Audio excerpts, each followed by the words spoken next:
23 March શહીદ દિનના દિવસે સંખેડા સ્વામિનારાયણ મંદિરના પટાંગણમાં રક્તદાન શિબિરનું આયોજન કરાયું હતું। આ રક્તદાન શિબિરની અંદર રક્તદાન કરવા માટે સંખેડા અને આસપાસના ગામોમાંથી મોટી સંખ્યામાં લોકો રક્તદાન કરવા માટે આવી રહ્યા હતા। બપોર સુધીમાં 50 યુનિટ રક્ત અત્રે ડોનેટ થઈ ચૂક્યું હતું।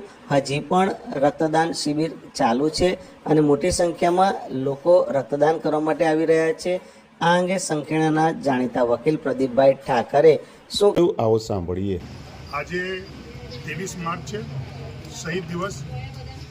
આજે વીર ભગતસિંહ, સુખરામ અને ખુદીરામ બોઝે ફાંસીની સજા થયેલી એની યાદમાં વડતાલ લક્ષ્મીનારાયણ દેવ ગાદીના આચાર્ય અજેન્દ્ર પ્રસાદજી મહારાજ, ભાવિ આચાર્ય શ્રી નુગેન્દ્ર પ્રસાદજી મહારાજની શુભ પ્રેરણા અને સંકલ્પથી અને વડતાલ સ્વામિનારાયણ વડતાલ ગાદી ટ્રસ્ટ દ્વારા આજરોજ આખા ભારતભરમાં 59 સ્થળે એક મોટા પ્રમાણમાં રક્તદાન શિબિરનું આયોજન કરી જે થેલેસમિયાના પેશન્ટો છે અને સમાજની સેવા થાય એ ભાવે રક્તદાન શિબિરનું આયોજન કરવામાં આવ્યું છે।